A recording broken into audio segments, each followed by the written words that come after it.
உன் கூரெங்கே, பாதாளமே உன் ஜெயம் எங்கே? மரணமே உன் கூரெங்கே, பாதாளமே உன் ஜெயம் எங்கே? மரணத்தை ஜெயித்தவர் இயேசு. இயேசு பாதாளத்தில் உள்ள ஆவிகளுக்கு பிரசங்கித்தாரா? இயேசு பாதாளத்தில் உள்ள ஆவிகளுக்கு பிரசங்கித்தாரா? 1 பேதுரு 3ஆம் அதிகாரம் 18 முதல் 20 வசனங்களை நான் வாசிக்கிறேன். ஏனெனில் கிறிஸ்துவும் நம்மை தேவனிடத்தில் சேர்க்கும்படி அநீதி உள்ளவர்களுக்கு பதிலாக நீதி உள்ளவராய் பாவங்கள் நிமித்தம் ஒரு தரம் பாடுபட்டார். அவர் மாம்சத்திலே கொலையுண்டு ஆவியிலே உயிர்ப்பிக்கப்பட்டார். அந்த ஆவியிலே அவர் போய் காவலில் உள்ள ஆவிகளுக்கு பிரசங்கித்தார். அந்த ஆவிகள் பூர்வத்திலே நோவா பேழையை ஆயத்தம் பண்ணும் நாட்களிலே தேவன் நீடிய பொறுமையோடே காத்திருந்த போது கீழ்ப்படியாமற் போனவைகள். அந்த பேழையிலே சிலராகிய 8 பேர் மாத்திரம் பிரவேசித்து ஜலத்தினாலே காக்கப்பட்டார்கள். இந்த வசனங்களை எடுத்துக்கொண்டு பலர் இயேசு பாதாளம் போய் அங்கே பிசாசின் காவலில் உள்ள மனித ஆவிகளுக்கு போதித்தார் என்றும், அதிலே நோவா கால ஆவிகள் கீழ்ப்படியாத ஆவிகள் என்றும் போதித்து கொண்டிருக்கிறார்கள் கிறிஸ்தவ வட்டாரத்தில். இது தவறான உபதேசம். நான் கேட்கும் ஒரு சில கேள்விகளை நிதானமாய் நீங்கள் சிந்தித்து பாருங்கள். 1, இப்பொழுது நான் வாசித்த இந்த 1 பேதுரு 3ஆம் அதிகாரம் 18-20 வசனங்களிலே எங்காவது இயேசு பாதாளம் போனார் என்று இருக்கிறதா? இல்லை. 2வது கேள்வி, பாதாளத்தில் உள்ள மனிதாவிகள் பிசாசின் காவலில் இருப்பதாக வசனம் எங்காவது இருக்கிறதா? இல்லை. பிசாசு இன்னும் பாதாளத்திற்கே போகவில்லை என்பது தெரியுமா? லூக்கா 8ஆம் அதிகாரம் 31ஆம் வசனத்திலே பிசாசு சொல்வதை பாருங்கள்.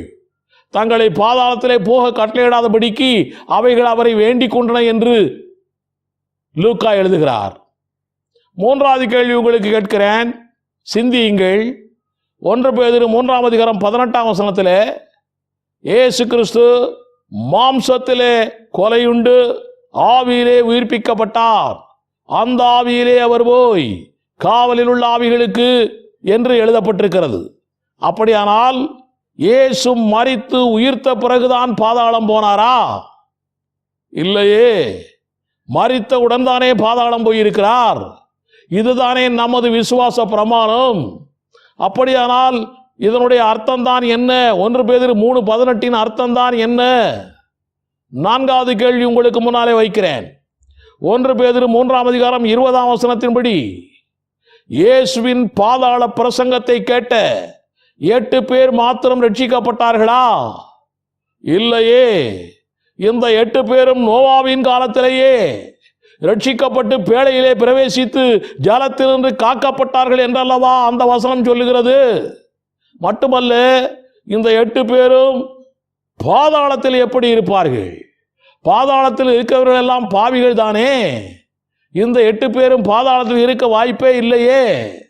அடுத்த ஒரு கேள்வி உங்களுக்கு சொல்கிறேன். 5வது கேள்வி, எபிரேயர் 9ஆம் அதிகாரம் 27ஆம் வசனத்தின்படி மனிதன் ஒரே தரம் மரிப்பதும் பின்பு நியாய தீர்ப்பு அடைவதும் நிச்சயிக்கப்பட்டிருக்கிறது. அப்படியானால் மரித்த பின்னும் ரட்சிக்கப்பட தருணம் உண்டா? அப்படி தருணம் இருக்கிறது என்றால் அவன் அவனுடைய கிரியைகளின்படி அவன் அவனுக்கு நான் அளிக்கும் பலன் என்னோடு கூட வருகிறது என்று இயேசு வெளிப்படுத்த 21:12 சொல்லியது பொய்யாகுமா? சிந்தியுங்கள். அப்படியானால் 1 பேதுரு 3ஆம் அதிகாரம் 18 முதல் 20 வசனங்களின் அர்த்தம் என்ன?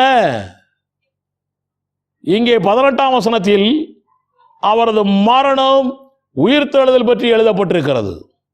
19 இயேசு காவலில் உள்ள ஆவிகளுக்கு பிரசங்கித்தார் என்று எழுதப்பட்டிருக்கிறது. காவலில் உள்ள ஆவிகள் என்றால் அர்த்தம் என்ன? பிசாசுடைய கண்ட்ரோலில், பிசாசுடைய சிறையிருப்பில் அந்த காலத்தில் இருக்கும் உலகத்திலே வாழும் மனித ஆவிகள் தான் பிசாசினுடைய காவலில் உள்ள ஆவிகள். யோபு கூட பிசாசின் சிறையிருப்பில் இருந்தார் என்று யோபு 42ஆம் அதிகாரம் 10ஆம் வசனம் சொல்லுகிறது. ஏசாயா 61 வாசித்தீர்கள் என்றால் இயேசு கூட கட்டுண்டவர்களை விடுதலை பண்ணுவதற்கு நான் வந்தேன் என்று சொல்லியிருக்கிறார். அப்படி என்றால் பிசாசினால் கட்டப்பட்டிருக்கக்கூடிய உலகத்து ஆவிகளை விடுதலை பண்ண இயேசு வந்திருக்கிறார். இப்படி பிசாசால் கட்டப்பட்ட உலகத்தில் உள்ள ஆவிகளை பற்றி தான் அங்கே எழுதப்பட்டிருக்கிறது. அங்கே உலகத்தில் உள்ள ஆவிகளுக்கு அவர் பிரசங்கித்தார். அவர் பிரசங்கத்திற்கு 8 பேர் கீழ்ப்படிந்தார்களாம், வேளையிலே பாதுகாக்கப்பட்டார்களாம், அதற்கு ஒப்பனையாக ஞானஸ்தானம் இருக்கிறதாம். இந்த வசனங்கள் ரட்சிப்பை பற்றியதுதானே ஒழிய வேறு ஒன்றுமில்லை. இயேசு சரீர மரணத்திலிருந்து தான் உயிர்த்தெழுந்தார். எப்படி? அவர் ஆவியிலே உயிர்த்தெழவில்லை, சரீர மரணத்திலிருந்து உயிர்த்தெழுந்தார். ஆனால் இங்கே எழுதப்பட்டிருக்கிறது ஆவியிலே உயிர்ப்பிக்கப்பட்டார் என்று எழுதப்பட்டிருக்கிறது. இங்கே ஆவி என்பது ஸ்பிரிட் அல்ல. இயேசு மரித்த அதே தன்னுடைய ரூபத்திலே சரீர ரூபத்தில் தான் உயிர்த்தெழுந்தார். அவர் ஆவியில் உயிர்த்தெழவில்லை, மர்வமாகி உயிர்த்தெழவில்லை. அதே சரீரத்தில் தான் அவர் எல்லாருக்கும் காட்சி கொடுத்தார். அதே சரீரத்தில் தான் பரலோகம் போனார். மீண்டும் அதே சரீரத்தில் தான் வரப்போகிறார். ஆவியிலே உயிர்ப்பிக்கப்பட்டார் என்றால் அர்த்தம் என்ன? மல்கியா 2ஆம் அதிகாரம் 15ஆம் வசனத்தில் சொல்லப்பட்டிருக்கிறது, அவர் ஒருவனை அல்லவா படைத்தார், ஆவி அவரிடத்தில் பரிபூர்ணமாய் இருந்ததே, பின்ன ஏன் ஒருவனை படைத்தார் என்று எழுதப்பட்டிருக்கிறது. இந்த இடத்திலே சொல்லப்பட்ட ஆவி என்பது வல்லமையை குறிக்கிறது. அவரிடத்திலே வல்லமை ஏராளம் இருந்தும் ஒரே ஒரு மனிதனை தானே படைத்தார் என்று எழுதப்பட்டிருக்கிறது. ஆக ஆவி என்பது தேவனின் படைப்பின் வல்லமையை குறிக்கிறது மல்கியா 2:15. அதே போல இங்கே ஆவியிலே என்பது மரணத்திலிருந்து உயிர்க்க வைக்கும் தேவனுடைய உயிர்ப்பிக்கும் வல்லமையை குறிக்கிறது. இங்கே ஆவியிலே என்பது மரணத்திலே உயிர்க்க வைக்கும் தேவனின் உயிர்ப்பிக்கும் வல்லமையை குறிக்கிறது.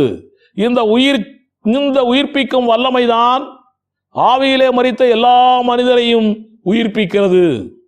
நீங்களும் நானும் ஆவியிலே மரித்திருந்தோம். எபேசியர் 2ஆம் அதிகாரம் 1ஆம் வசனம் சொல்லுகிறது, அக்கிரமங்களினாலும் பாவங்களினாலும் மரித்திருந்த நம்மை தேவன் அவரோடு கூட உயிரோடு எழுப்பினார் என்று எழுதப்பட்டிருக்கிறது. ஆக ஆவியிலே மரித்த எல்லா மனிதரையும் உயிர்ப்பிக்கிறதற்கு ஆவியின் வல்லமை தேவைப்படுகிறது. அந்த ஆவியின் வல்லமையை பற்றி தான் 1 பேதுரு 3ஆம் அதிகாரத்தில் எழுதப்பட்டிருக்கிறது.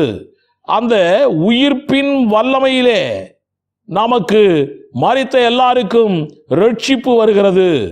இதே உயிர்ப்பின் வல்லமையிலே இயேசு வார்த்தையாகிய தேவகுமாரனாய் இருந்தபோது நோவாவின் காலத்தில் உள்ள பிசாசின் சிறைக்குள், பிசாசின் காவலுக்குள் மரித்து போயிருந்த மனிதர்களை உயிர்ப்பிக்க அன்றைக்கு அவர் போதித்தார்.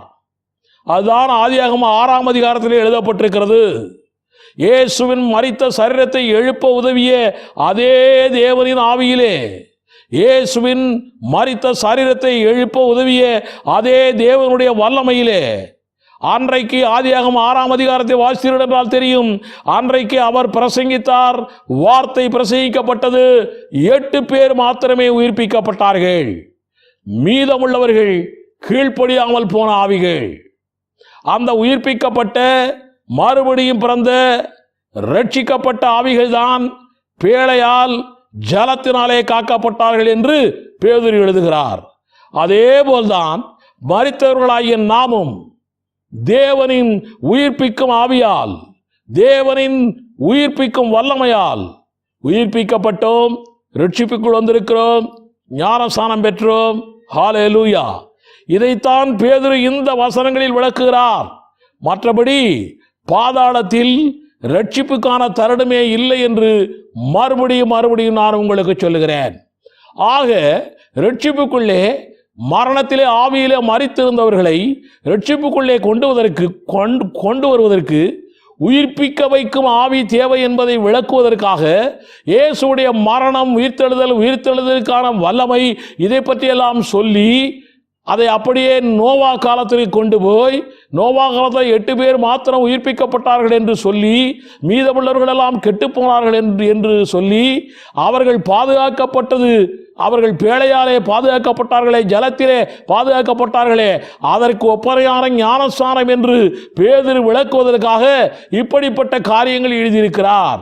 இதை ஆவியானவருடைய ஒத்தாசையோடு மறுபடியும் படியுங்கள். தேவன் நிச்சயமாய் நம்முடைய கிறிஸ்தவ வட்டாரம் முழுமைக்கும் இதனுடைய அர்த்தத்தை விளக்குவார். இயேசு சீக்கிரம் வருகிறார். ஆயத்தமாவோம், ஆயத்தமாக்குவோம். இயேசுவின் பிள்ளை மரிப்பது இல்லை, மரித்தவன் எவனும் அழிவதும் இல்லை. இயேசுவின் பிள்ளை மரிப்பது இல்லை, மரித்தவன் எவனும் அழிவதும் இல்லை. உலகத்து அதிபதி வென்றதில்லை, உலகத்து அதிபதி வென்ற